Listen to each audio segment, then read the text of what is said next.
como es de público conocimiento, hemos estado en conversaciones con los miembros de la Comisión de Hacienda del Senado para avanzar en un marco de entendimiento en materia tributaria. Hemos tenido avances y retrocesos. Ustedes han seguido las distintas noticias del desarrollo de los eventos durante esta semana y hoy tengo que decir con mucha satisfacción que hemos llegado a un acuerdo, hemos generado un marco de entendimiento en esta materia.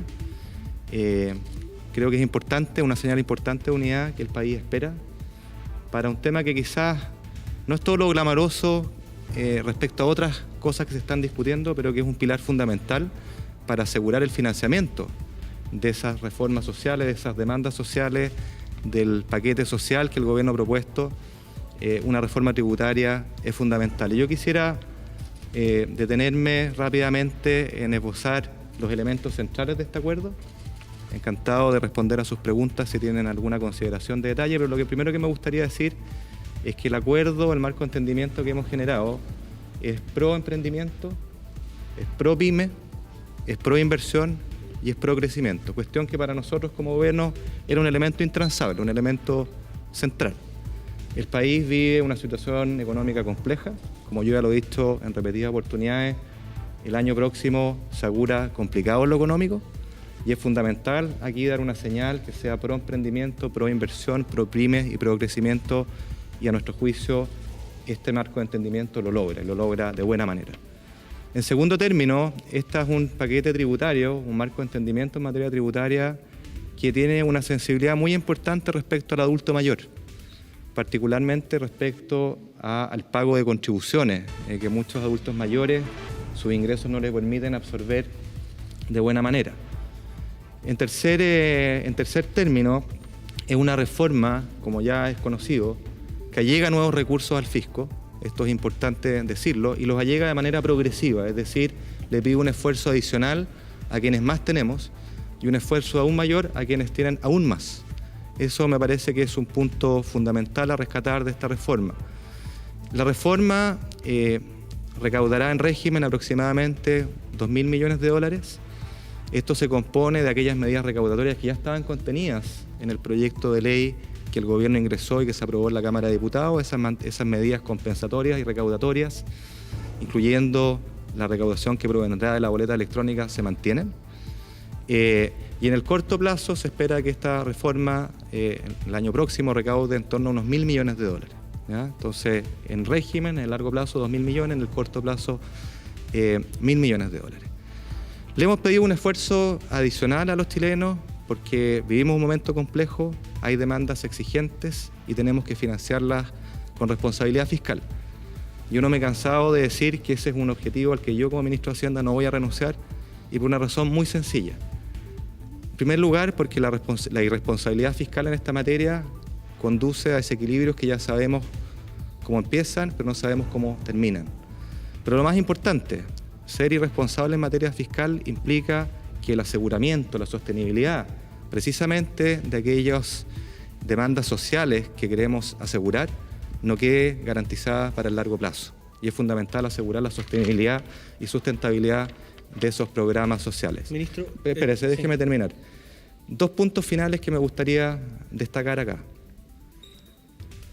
El cuarto elemento de este marco de entendimiento es que existe un compromiso entre los miembros de la Comisión de Hacienda del Senado y este gobierno de analizar en adelante las distintas partidas que componen el gasto tributario, que como ustedes saben son distintas exenciones, tratamientos tributarios diferenciados, de forma tal de tener buena información, de forma tal de analizar qué significa, qué montos, a quiénes benefician, y con una aspiración, que si se logra avanzar en el largo plazo, en futuros gobiernos, en pos de disminuir o eliminar algunas de esas exenciones, existe un compromiso que una parte sustancial de esa disminución pueda ir no solo al erario público, sino que también a rebajar las tasas de aquellas partidas en que estas exenciones se originan. En otras palabras, si hay exenciones en el mundo corporativo que pueden reducirse, lo que acordamos acá es que una parte sustantiva de esas rebajas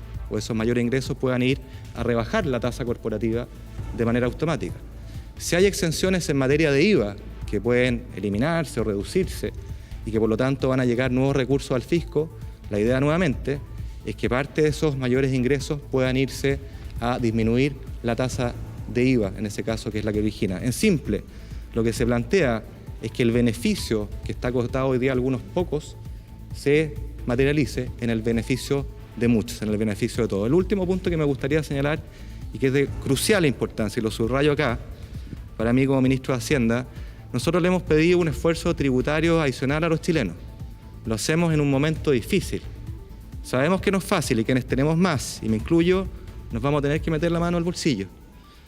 Pero creo que el momento lo requiere. Pero dicho eso, sería irresponsable de nuestra parte, sería renunciar a un deber moral, no hacer desde el Estado, desde el fisco, un esfuerzo profundo para evaluar la efectividad, la eficiencia de nuestro gasto. ¿Cómo estamos gastando los recursos? Si le pedimos hoy día más recaudación, más ingresos a los chilenos, es nuestro deber revisar de forma profunda la forma en que estamos gastando. Esta es una mesa de dos patas. Ingresos por un lado, que a veces resulta lo más fácil, subir impuestos, pero hay una segunda pata, que es un esfuerzo en revisar la eficiencia, la forma como estamos gastando en el Estado de Chile. ¿Cuántos gastos innecesarios estamos teniendo? ¿Cuántos programas no generan los resultados que se esperan? Es nuestra obligación y yo me comprometo a eso y anunciaré la próxima semana una serie de medidas que estoy desarrollando en esa dirección con un compromiso claro, y lo digo ahora, que es llegar al próximo presupuesto del año 2020 con una modificación sustancial en la forma como enfrentamos el presupuesto de Chile. Ministro, estamos en vivo para Canal 24 Horas. Consultarle dos cosas. Se había hablado que la reintegración tributaria era el corazón de esta reforma. Se le cambia el corazón. ¿Cuánto del movimiento social que está en las calles exigiendo más igualdad hay para hacer este cambio? Y lo otro, le pregunto de inmediato, ¿qué pasa con el impuesto a las plataformas digitales, que quizás es algo de lo más cercano a la gente en sus casas que podría afectarles directamente? Parto por lo último. Mire, aquí todos tenemos que hacer un esfuerzo y la verdad es que la mayoría de las actividades de nuestro país están grabadas con IVA. No hay una razón sustantiva para que las plataformas digitales no lo sean. De hecho, acá nosotros no innovamos respecto al proyecto que ya está ingresado y aprobado en la Cámara de Diputados que contemplaba dicha medida. Y eso me permite además precisar algo que es importante. Aquello que estaba ingresado y aprobado por la Cámara de Diputados se mantiene. Lo que hemos hecho es retirar uno a uno aquellos aspectos en que no teníamos acuerdo, modificarlos de forma tal de reflejar los acuerdos de este marco de entendimiento, así como incorporar a través de indicaciones que ingresaremos al Parlamento aquellas materias que no estaban contempladas en el proyecto original, cuáles son algunas medidas recaudatorias progresivas que ustedes ya conocen, pero quiero ser claro en esta materia. Acá no estamos en presencia de una reforma que parte de cero, construye sobre la que había. Respecto a su primera pregunta, a mí no me gustan las expresiones del corazón de la reforma, el alma, de no sé qué. Creo más bien en la claridad de los hechos y los mensajes centrales. Quiero ser enfático cuando yo decía que esta reforma era pro pyme, pro emprendimiento. Quiero darle garantía a los pymes que nos escuchan esta tarde que la integración para las pymes se mantiene tal como fue planteado en su minuto. La semi-integración, en cambio, que era la aspiración original de llegar a todas las empresas, las grandes empresas, bueno, las grandes empresas seguirán en un régimen semi-integrado, pero la pyme estará en un régimen integrado, que es muy beneficioso para ellas. ¿Y cuánto hay del movimiento social en este cambio que se hace? Bueno, evidentemente Chile está, no, para nadie es un misterio, que está profundamente impactado por los hechos que hemos conocido y que va a requerir esfuerzos adicionales para desarrollar programas sociales ambiciosos. El gobierno ha planteado un paquete ambicioso en materia social e insisto, esto debe hacerse con responsabilidad fiscal.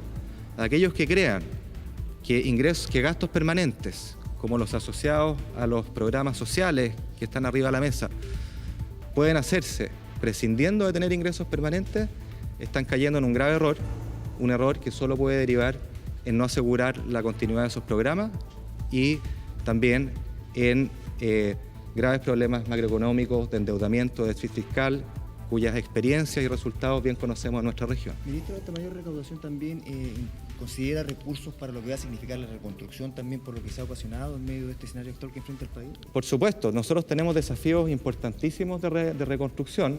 Nosotros en el Ministerio de Hacienda estamos coordinando un catastro nacional que involucra a todos los ministerios de forma tal de dimensionar los daños materiales de infraestructura a nivel del sector público y también recogiendo la evidencia, los datos del sector privado. Estamos en ese proceso, pero les puedo decir que los daños materiales son enormes. Nos preocupa además lo que ha pasado con la pymes que no han podido vender, que no han podido operar, que están funcionando a media máquina, que se ven con problemas de liquidez para pagar sueldos, arriendo, contribuciones, pagos de impuestos. Nosotros hemos tomado medidas administrativas en esa materia, en el plano de contribuciones, del pago del IVA, pero estamos conscientes que requerimos apoyarla. Hay un impulso importante que dar ahí, porque ese es un gran motor del crecimiento y sobre todo también del empleo en nuestro país.